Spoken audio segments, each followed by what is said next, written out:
Le cinquième évangile, conférence de Samael Aoun-Weor, partie 1, psychologie gnostique révolutionnaire, le faux sentiment du moi.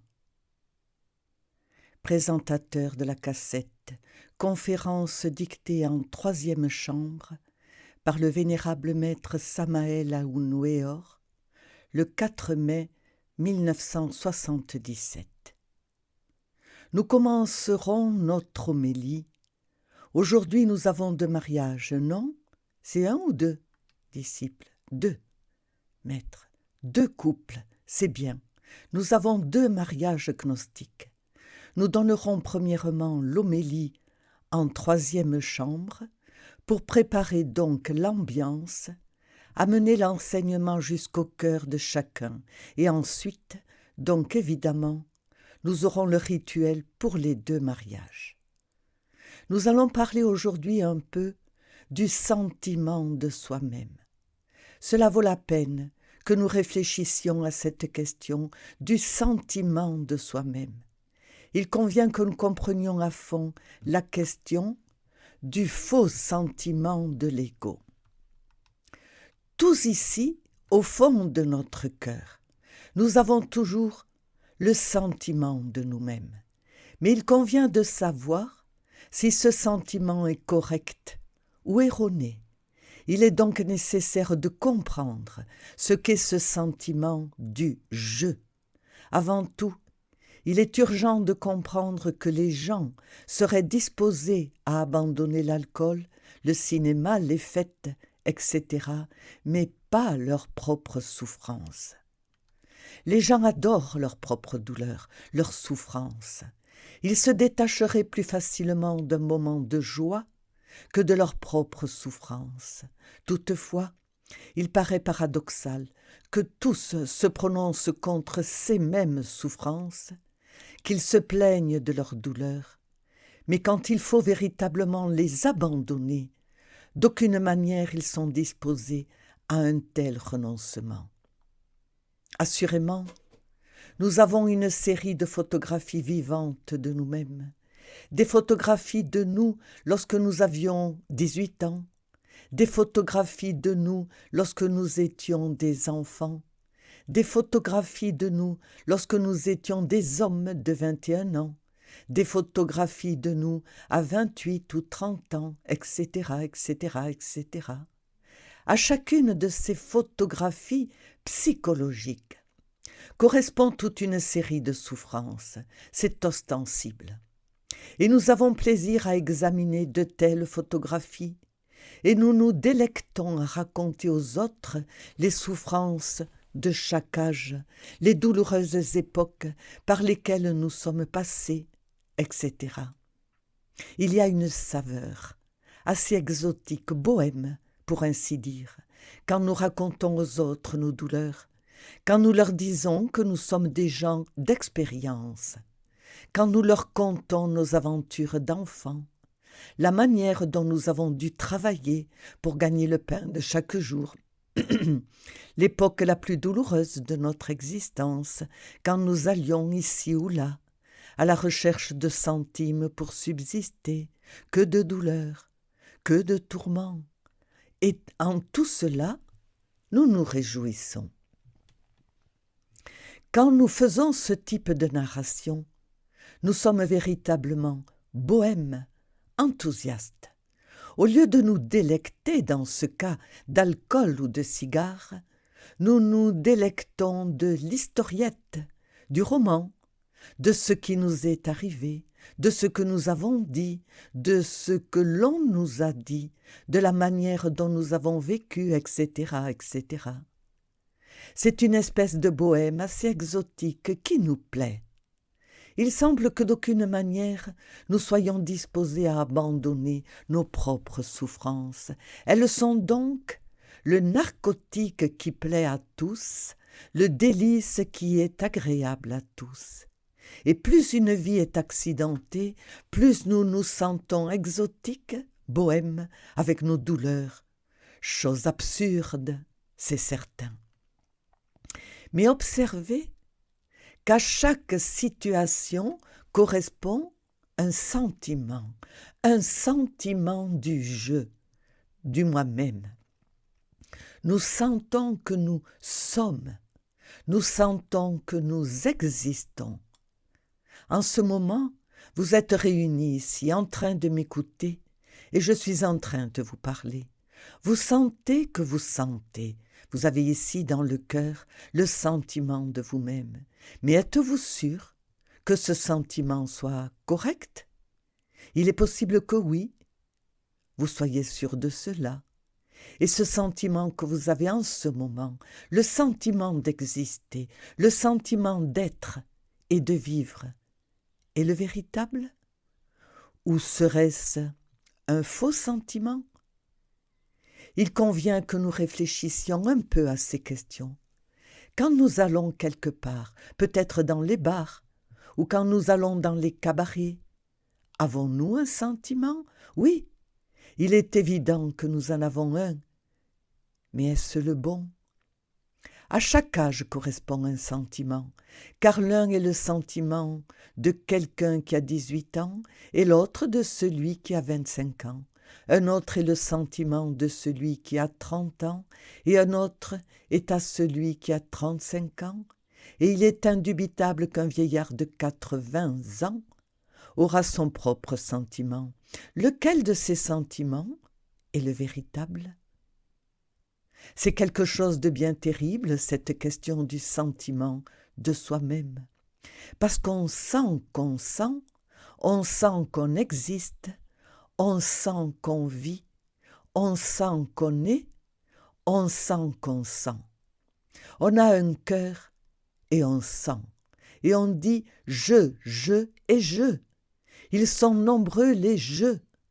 Lequel de ces sentiments est-il donc le sentiment exact?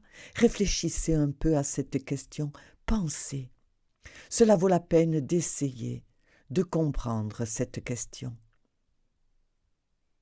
Si quelqu'un désintègre un jeu quelconque, prenons le jeu du ressentiment contre quelqu'un.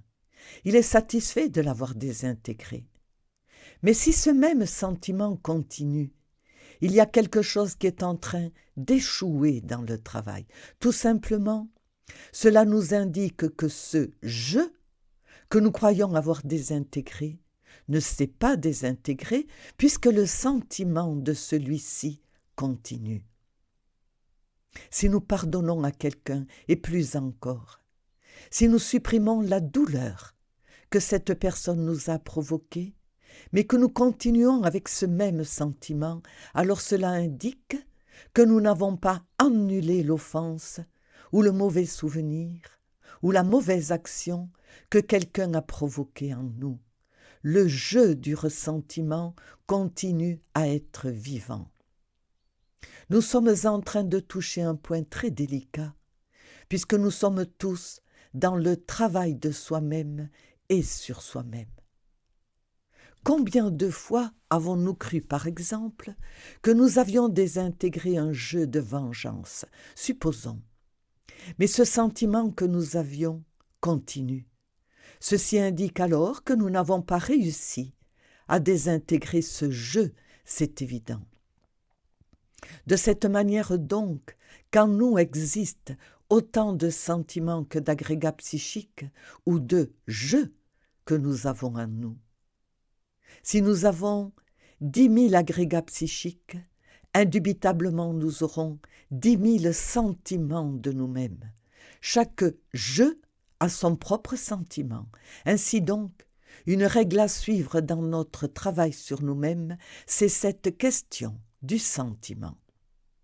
Intellectuellement, nous pourrons avoir annihilé le jeu de l'égoïsme, mais continuera-t-il d'exister en nous le sentiment de l'égoïsme? Ce sentiment de d'abord moi, ensuite moi et toujours moi? Soyons sincères avec nous-mêmes. Et si un tel sentiment continue d'exister, c'est parce que le jeu de l'égoïsme existe encore. Ainsi donc, aujourd'hui, Je vous ai invité à comprendre cette question du sentiment. Cela coûte beaucoup de travail aux personnes, en fait, de se décider à comprendre la nécessité de désintégrer l'ego, mais cela leur coûte encore plus de travail de comprendre ce qu'est le sentiment. C'est généralement tellement fin que ça nous échappe. C'est tellement subtil. En tout cas, dans ce travail sur soi-même, mes chers frères et sœurs, il y a 3 règles que nous devons comprendre. 1. Le travail sur soi-même, dans le but de désintégrer les agrégats psychiques que nous portons à l'intérieur de nous, vive personnification de nos erreurs. 2. Le travail avec les autres. Il est nécessaire d'apprendre à gérer nos relations avec les autres. Et 3. L'amour du travail, le travail pour le travail lui-même. Ce sont les 3 lignes à suivre. Si une personne, par exemple, dit qu'elle est en train de travailler et croit qu'elle travaille sur elle-même, mais qu'aucun changement n'apparaît chez cette personne, si le sentiment erroné du « je » continue, si la relation avec ses semblables reste la même, alors cela démontre que cette personne n'a pas changé. Et si elle n'a pas changé, c'est donc qu'elle ne travaille pas sur elle-même correctement, c'est évident. Nous avons besoin de changer. Mais si après un certain temps de travail, le sentiment du « je » reste le même, si notre attitude envers les gens reste la même, pourrons-nous alors affirmer que nous avons changé? En vérité, non. Et le but de ces études consiste à changer. Le changement doit être radical, car nous devons arriver à perdre jusqu'à notre propre identité en elle-même. Un jour, par exemple, A cherchera A, car A n'existera plus. Lui-même l'aura perdu, c'est clair. Un jour, U dira « Qu'est devenu U ?» Il n'existera plus. Il aura disparu pour U. Donc en réalité et en vérité, jusqu'à l'identité elle-même, on doit être perdu pour soi-même. Nous devons devenir absolument différents. Je connais ici même, parmi les frères et sœurs, j'en connais certains dont je ne mentionnerai pas le nom, qui depuis des années et des années étudient ici avec moi. Je vois qu'ils sont toujours pareils. Ils n'ont pas changé. Ils ont la même conduite. Ils commettent les mêmes erreurs. Comme ils les ont commises il y a 20 ans, ils les commettent aujourd'hui, les mêmes. Ils ne montrent ni n'accusent aucun changement. Il n'y a rien de nouveau en eux. Comment sont-ils? Comme ils étaient il y a 20 ans, il y a 10 ans, ou il y a 50 ans. Changement? Aucun. Alors qu'est-ce que ces gens sont en train de faire? Que font-ils ici?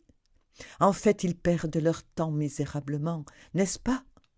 Car l'objet de nos études est de changer psychologiquement, nous convertir en des êtres différents.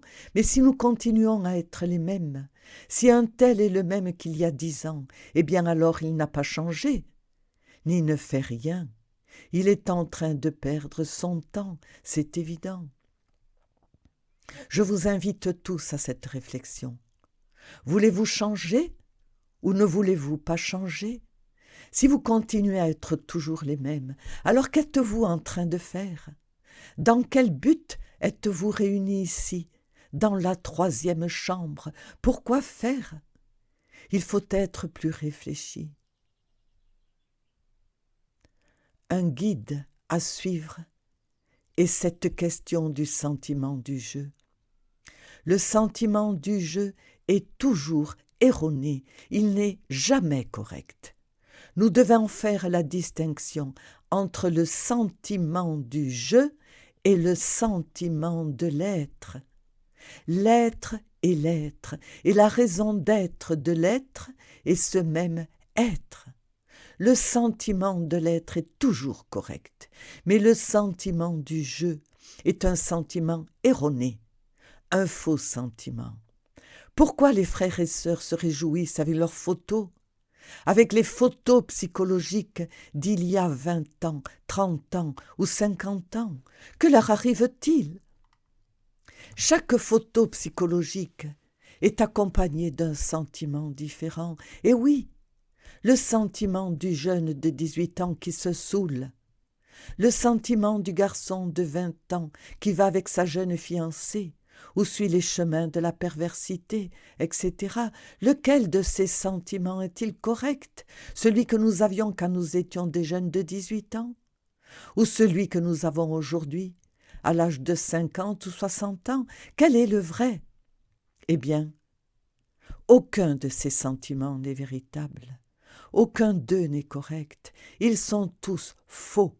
Faux quand on se sent un homme de 18 ans qui a le monde devant lui et à qui sourient les petites amies. Faux celui de ce petit jeune de 20 ans qui croit qu'avec sa bonne mine, il va dominer le monde. Faux celui du jeune de 25 ans qui va de balcon en balcon. Tout cela est faux.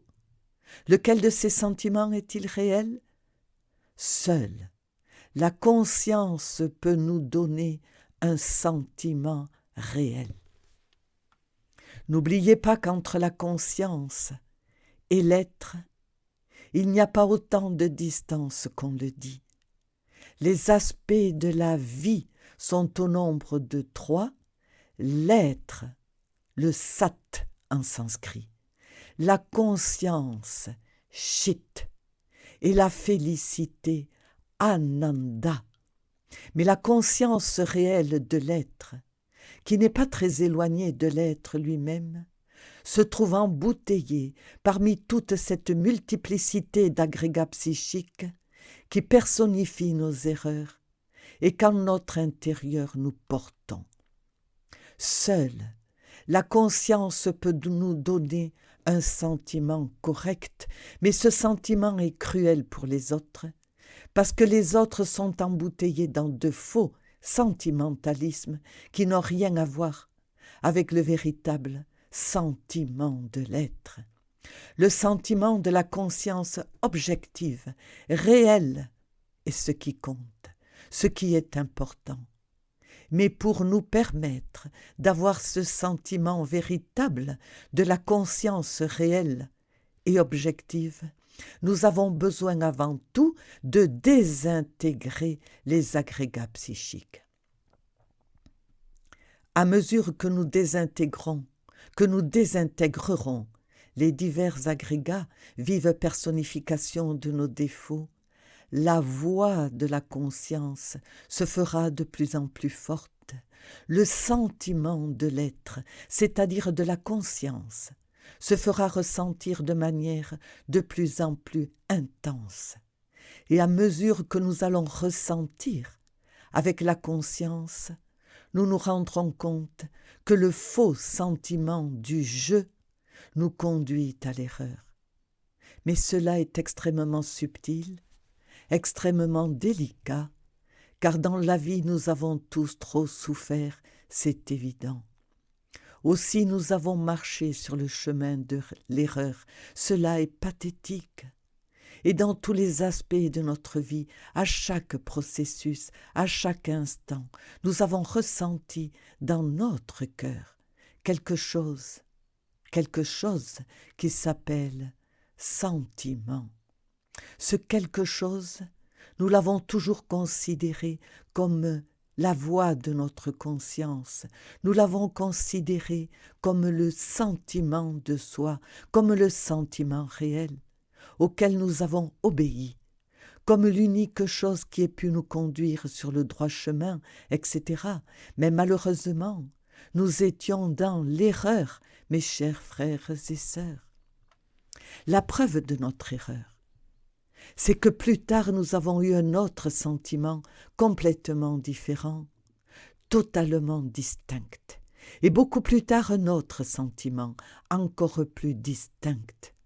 Alors lequel des trois était le vrai? Alors nous avons tous été victimes d'une auto-tromperie. Toujours nous avons été guidés, ou toujours nous avons confondu le sentiment du « je » avec le sentiment de l'être. Nous avons été victimes d'une auto-tromperie. Et ici, je ne peux faire d'exception. Même moi, j'ai marché sur le chemin de l'erreur, quand je croyais que le sentiment du je était le sentiment de l'être.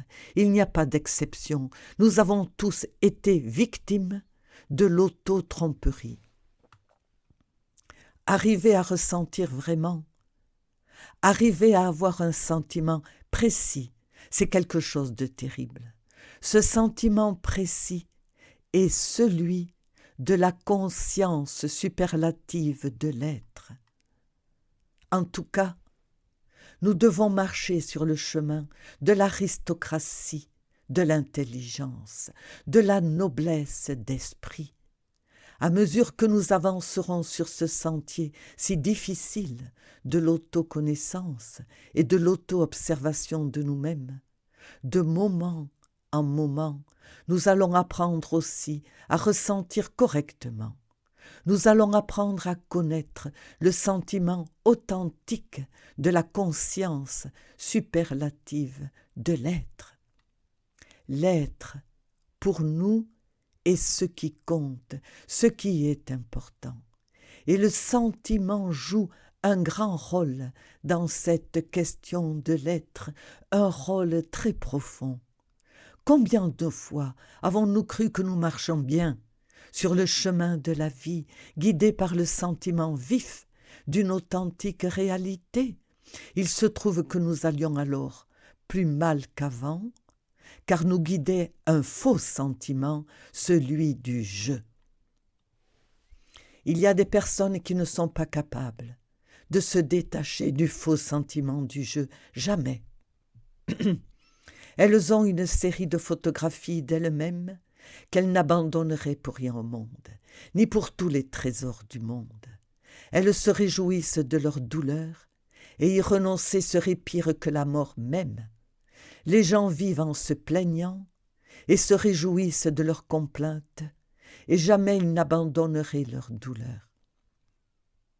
C'est terrible ce que je suis en train de vous dire, douloureux, mais c'est la vérité. Pour un faux sentiment du « je », nous pouvons perdre toute notre existence intégralement. Car si nous passons 20 ans, 30 ans, 40, 50 et 60 ans, et que nous arrivons à 80 ans, si jamais nous y arrivons, car beaucoup meurent avant 80 ans, avec ce fameux même faux concept, ou ce même faux sentiment du « je », pour être plus clair. Et ce faux sentiment que nous avons du « je » nous embouteille complètement dans l'ego, et finalement nous mourrons sans avoir fait un seul pas en avant. En général, les gens, en affrontant la vie, ne reçoivent pas les expériences directement dans la conscience, non. Ils ont une série d'idées préconçues, de préjugés terribles dans le mental. Quelconque menace est alors immédiatement, dirons-nous, repoussée par quelques préjugés ou idées préconçues. Tout ce qui nous arrive dans la vie ne parvient pas directement à la conscience, mais à toute cette multiplicité de préjugés que nous avons en nous, à toute cette diversité de sentiments erronés et contradictoires, mais jamais à la conscience. Et par conséquent, donc, nous restons endormis toute la vie. Voyons un vieil homme neurasthénique, par exemple, de 80 ans, aux pensées surannées et maladroites, embouteillé dans un certain dogme. Il a un sentiment de lui-même totalement erroné. Quand quelque chose lui arrive, cela ne touche pas sa conscience. Tout ce qui lui arrive parvient à son mental. Et comme ce dernier est rempli de tant de préjugés, coutumes, habitudes mécaniques, etc., alors il réagit en accord avec son propre conditionnement, il réagit violemment, lâchement, etc., etc., etc. Observez vous-même un vieillard de 80 ans en train de réagir. On peut tout prévoir, les mêmes réactions. Pourquoi ? parce que tout ce qui arrive à son mental ne touche jamais sa conscience. Tout arrive à son mental et ensuite le mental l'interprète à sa façon. Le mental juge tout à sa manière, comme il est habitué à juger, comme il croit que c'est vrai. Et le faux sentiment du jeu approuve la manière erronée de penser. Total, celui qui a un faux sentiment du jeu perd son existence misérablement. Il nous faut parvenir au correct sentiment, mais c'est celui de la conscience.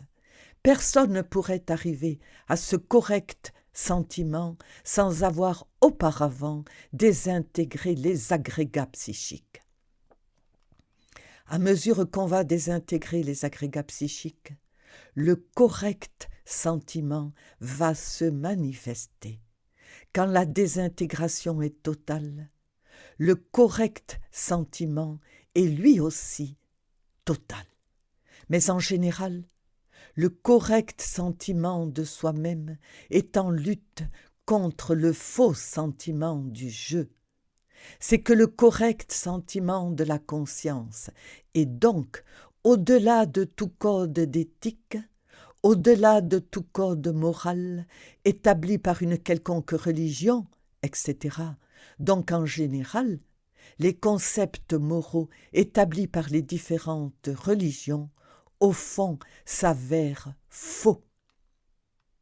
Comme la conscience humaine est de nos jours tellement endormie, il en découle que l'on a inventé différents systèmes pédagogiques, sociaux, éthiques, éducatifs et moraux, pour nous faire marcher sur le droit chemin, mais rien de cela ne sert à quoi que ce soit. Il y a une éthique propre à la conscience, mais celle-ci s'avère immorale pour les faux saints des divers courants religieux. Il existait un livre, celui des Paramitas au Tibet oriental, dont l'éthique ne cadrerait jamais avec aucun culte, car elle provient de la conscience.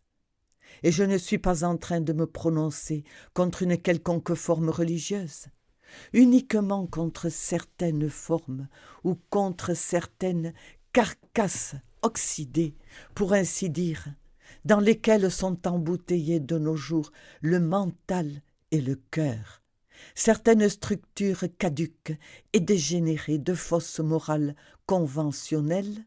C'est contre cela que je me prononce.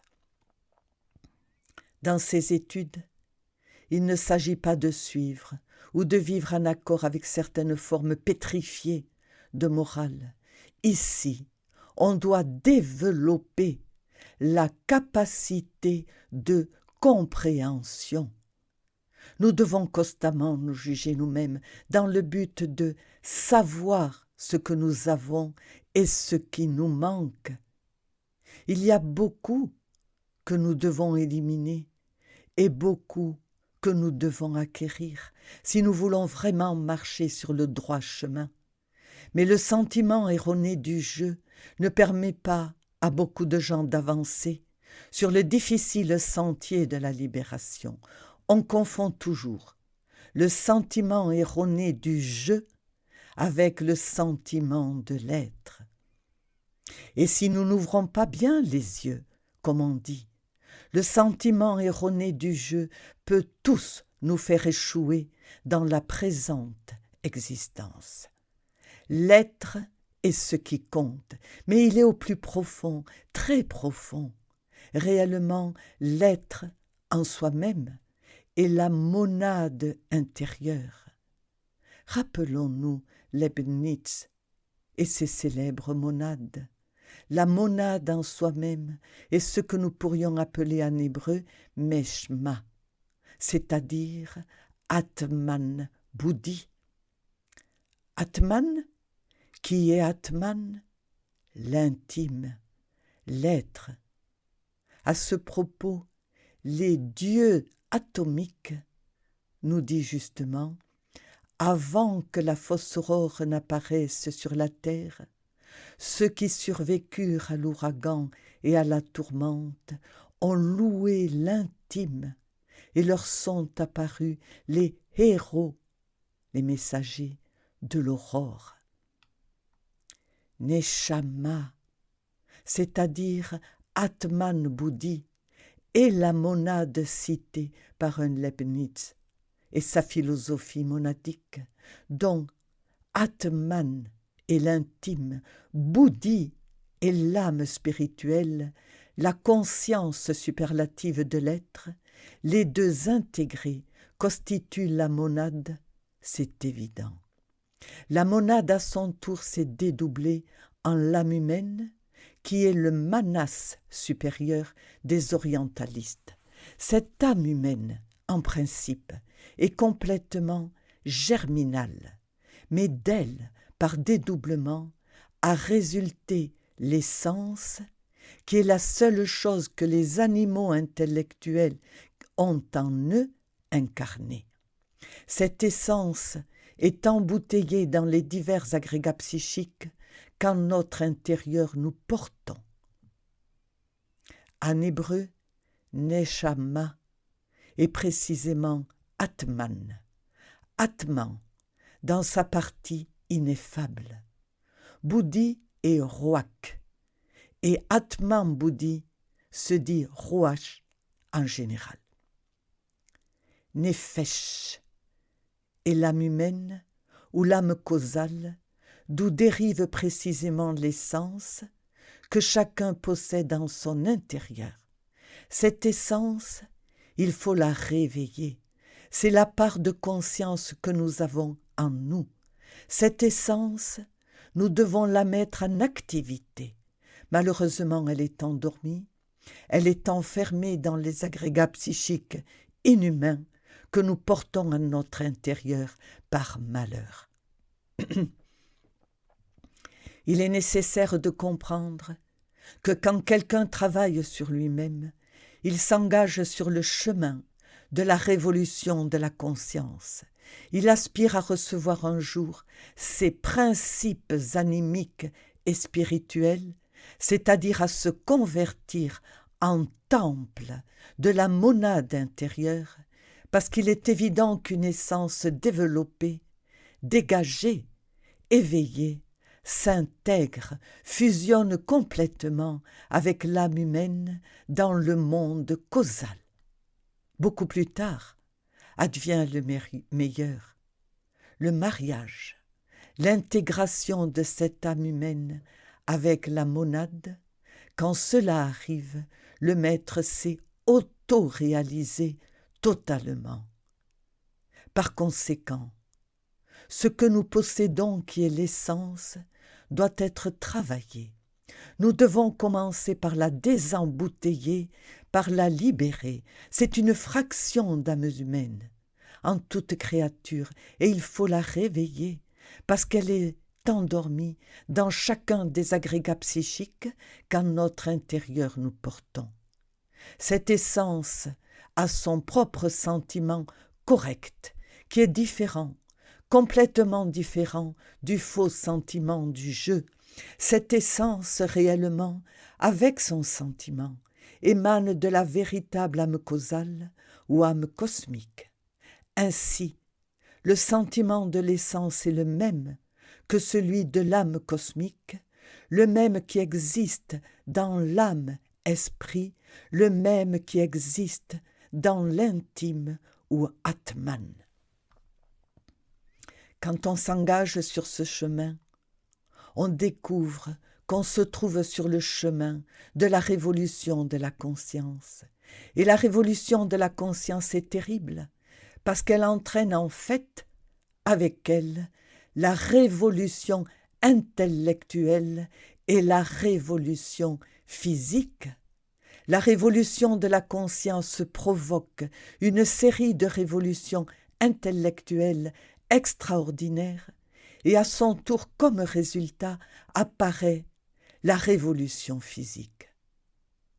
Dans l'alchimie, par exemple, on parle de réincrudation du corps physique, de l'invulnérabilité et de la mutation.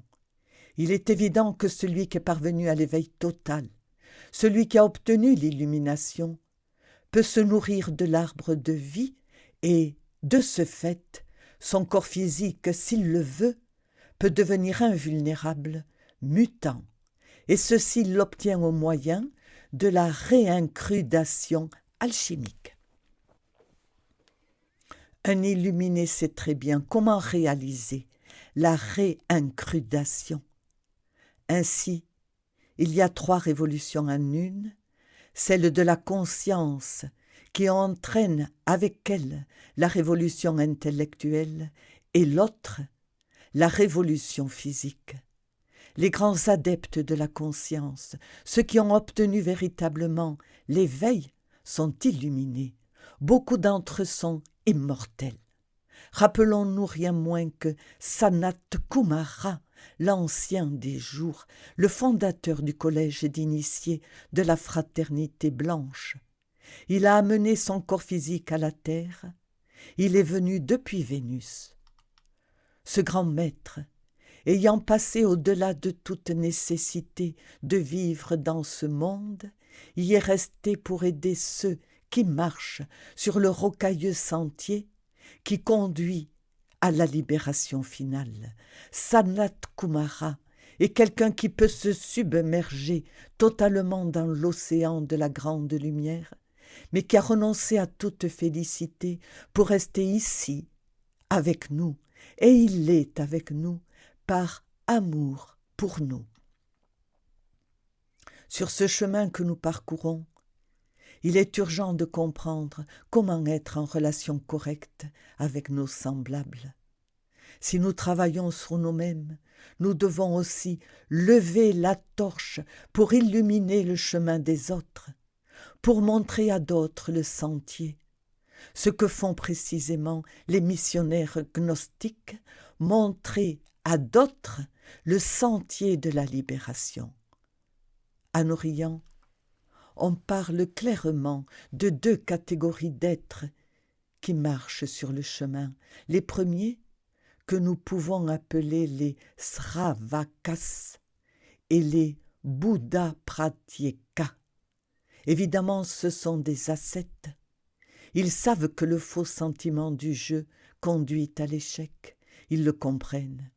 Ils s'attachent à travailler intensivement sur eux-mêmes. Ils ont fait des vœux. Certains d'entre eux ont même dissous l'ego. Mais ils ne travaillent pas pour les autres. Ils ne font rien pour leur prochain. Ces Bouddhas, Pratyekas et Sravakas jouissent évidemment d'une certaine illumination et d'une certaine félicité, mais ils ne sont jamais arrivés en vérité à être de véritables bodhisattvas au sens le plus strict du terme. Il y a 2 sortes de bodhisattvas, ceux qui ont la bodhicitta à l'intérieur d'eux et ceux qui ne l'ont pas. Qu'entend-on par bodhicitta ou bodhicitto? Simplement, grâce à divers renoncements et de kalpas entiers, se manifestant dans les mondes et en renonçant à tout degré de félicité, ils travaillent pour l'humanité. Ils ont les corps existentiels en or pur, car cela est la bodhicitta, les corps existentiels supérieurs de l'être et la sagesse et l'expérience acquise à travers de successives éternités. La bodhicitta d'un Bouddha est à proprement dit un bodhisattva dûment préparé qui peut parfaitement réaliser efficacement tous les travaux que le Bouddha intérieur lui a confiés. Croyez-vous par hasard que le bodhisattva qui en vérité s'est développé, disons, sur le terrain vivant de la bodhicitta pourrait par hasard fracasser dans les travaux qu'il doit effectuer? Bien sûr que non, puisqu'il y est dûment préparé. On entend par bodhicitto précisément toutes ces expériences, toutes ces connaissances acquises à travers les âges, les véhicules d'or pur, la sagesse patente de l'univers. Évidemment, le bodhisattva, pourvu d'une telle bodhicito, se manifeste à travers différents Mahamanvantara, et à la longue, il en vient à se convertir véritablement en un être omniscient. L'omniscience est quelque chose qu'il faut obtenir, qu'il faut réussir, qui en aucune façon ne nous est donné en cadeau. C'est le produit de différentes manifestations cosmiques et d'incessants renoncements. Le bodhisattva qui possède donc en lui le bodhicitta, c'est-à-dire toutes ces sommes de connaissances, expériences et véhicules anors, etc., ne se laissera jamais guider par un faux sentiment du jeu. Mais ce faux sentiment du jeu en général se raffine épouvantablement. Il y a des individus qui ont obtenu beaucoup de raffinement spirituel et qui cependant sont encore victimes du faux sentiment du jeu. Comprendre cela est de base dans le grand œuvre, c'est fondamental. Tous nous avons le droit d'aspirer à l'illumination, mais nous ne devons pas non plus convoiter l'illumination. Avant de la convoiter, nous devons nous occuper de la désintégration des agrégats psychiques qu'en notre intérieur nous portons, surveiller de manière intensive ce faux sentiment du jeu, l'annihiler, parce qu'il peut nous faire stagner, il peut nous amener à l'auto-tromperie, il peut nous faire croire que nous allons très bien, il peut nous faire croire qu'il est la voie de la conscience, alors qu'en réalité, c'est la voie de l'ego. Je veux que vous compreniez clairement qu'un jour, vous devrez fabriquer au-dedans de vous-même le bodhicitta, c'est-à-dire élaborant cette expérience, élaborant cette connaissance que va vous apporter le travail sur vous-même. Avec une telle connaissance, avec une telle expérience, vous n'échouerez pas. Au fur et à mesure que vous allez désintégrer les agrégats psychiques qui vous donnent le faux sentiment du jeu, vous allez vous nourrir du pain de la sagesse, du pain transsubstantiel venu d'en haut. Car chaque fois qu'on désintègre un agrégat psychique, on libère un pourcentage de conscience et on acquiert en fait une vertu, une connaissance nouvelle, quelque chose d'extraordinaire. À propos de vertu, je dois vous dire que celui qui n'est pas capable, par exemple, d'apprécier les gemmes précieuses, ne pourra pas non plus connaître la valeur des vertus. La valeur de celle-ci en elle-même est précieuse, mais il n'est pas possible d'acquérir quelconque vertu si auparavant nous ne désintégrons pas le défaut antithétique. Par exemple, nous ne pourrions pas acquérir la vertu de la chasteté si nous ne désintégrions pas le défaut de la luxure. Nous ne pourrions pas acquérir la vertu de la mansuétude si nous n'éliminions pas de nous-mêmes le défaut du ressentiment. Nous ne pourrions pas acquérir la vertu de l'altruisme si nous n'éliminions pas le défaut de l'égoïsme.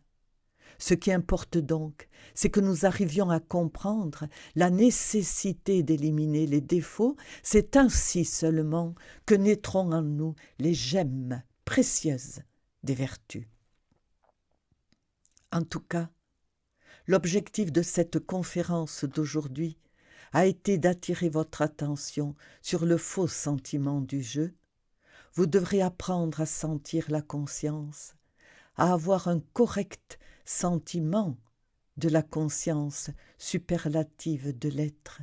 Cette conscience superlative émane ou vient à l'origine d'Atman, l'ineffable, c'est-à-dire de l'intime de l'être.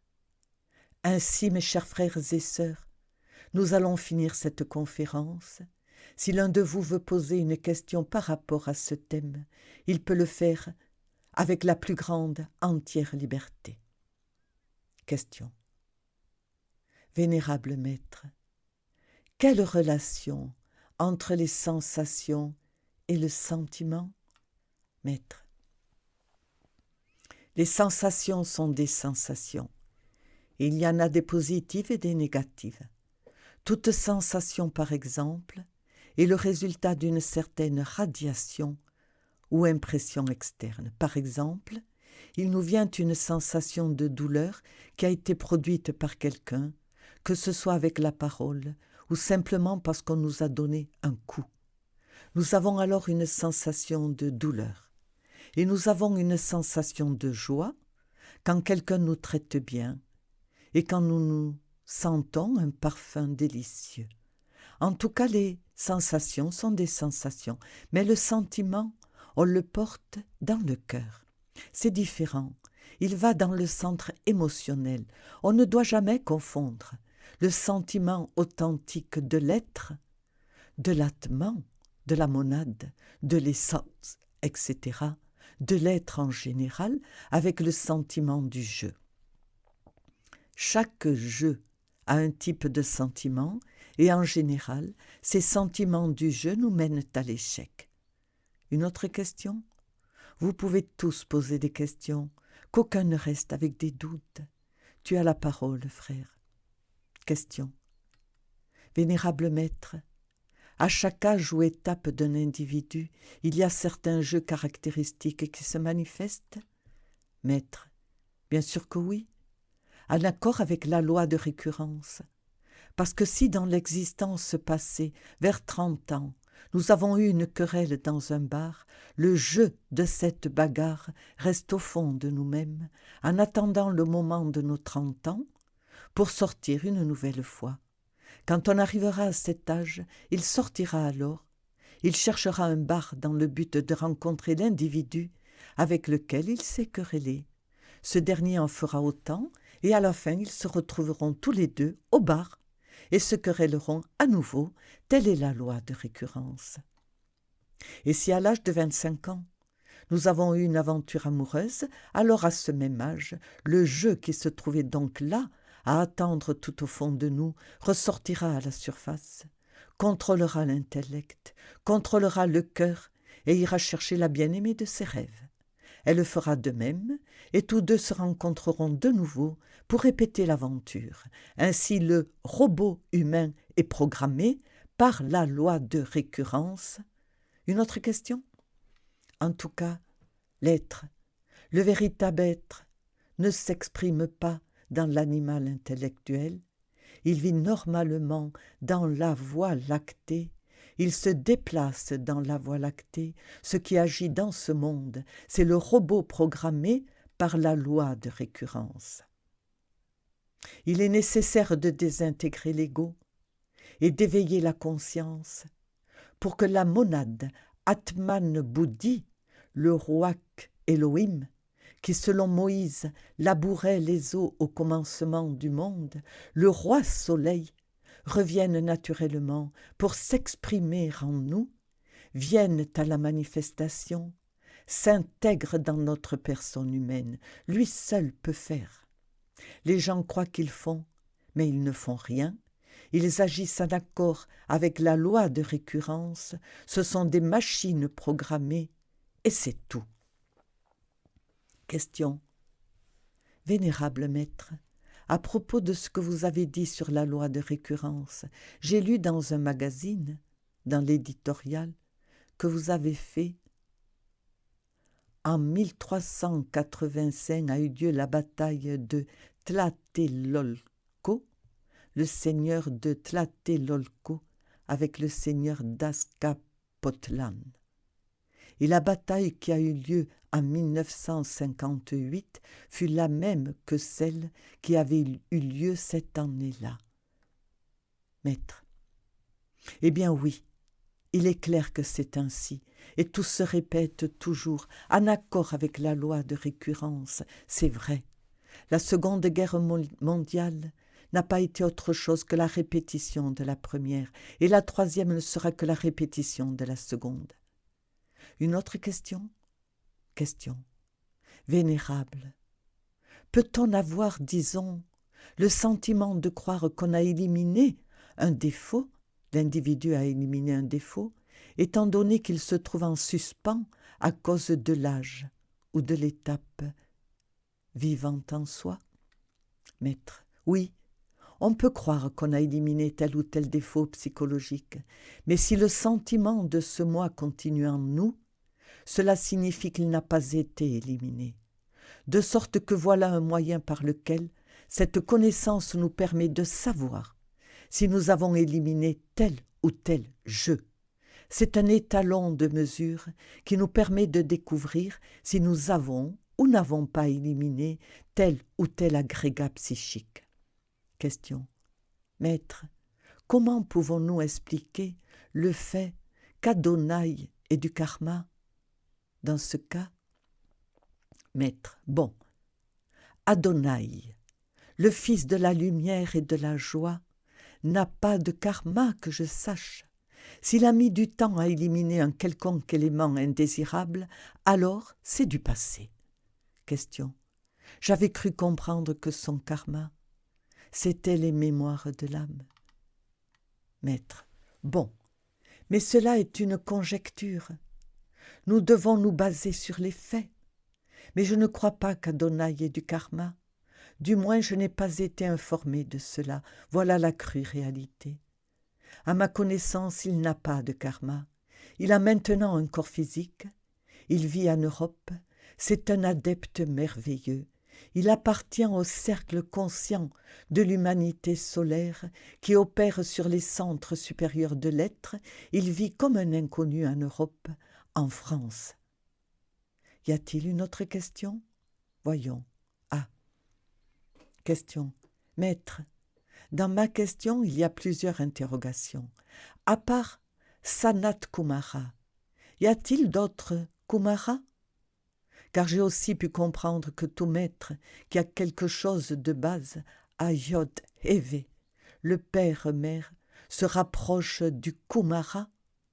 Maître, par Kumara, on entend tout individu ressuscité, que ce soit un tel ou un tel. S'il est ressuscité, c'est un Kumara. Évidemment, les Kumaras, comme les Pitris, sont ceux qui ont aidé à créer, à donner la vie à la forme physique ou humaine que nous avons. Me paraissent plus intéressants encore que les Kumaras, les Agnish Vaitas, qui sont les dieux solaires. Ils sont assez intéressants. Il est certain que les dieux solaires qui ont gouverné, par exemple, la Terre, l'humanité de la première race, sont retournés au soleil. Ils étaient venus du soleil et sont retournés au soleil, et dans la future 6e grande race racine, nous aurons la visite des dieux solaires. Ils viendront du soleil et vivront dans l'humanité, et ils établiront la 6e race racine sur la face de la terre. Ils gouverneront les peuples, les nations et les langues. Ce sont des gouvernants. Parmi les 12 constellations du zodiaque, évidemment, la plus importante est celle du lion. Le soleil a son trône dans le lion. Les dieux solaires viennent périodiquement sur la terre chaque fois qu'une nouvelle race commence. Mais bon, ne nous écartons pas trop aujourd'hui de la question que nous avons proposée. Nous devons garder à l'esprit la nécessité de nous étudier un peu plus nous-mêmes, de porter notre attention sur cette question du sentiment du jeu. Et jusqu'ici mes paroles. Nous allons maintenant célébrer le mariage gnostique avec sa liturgie.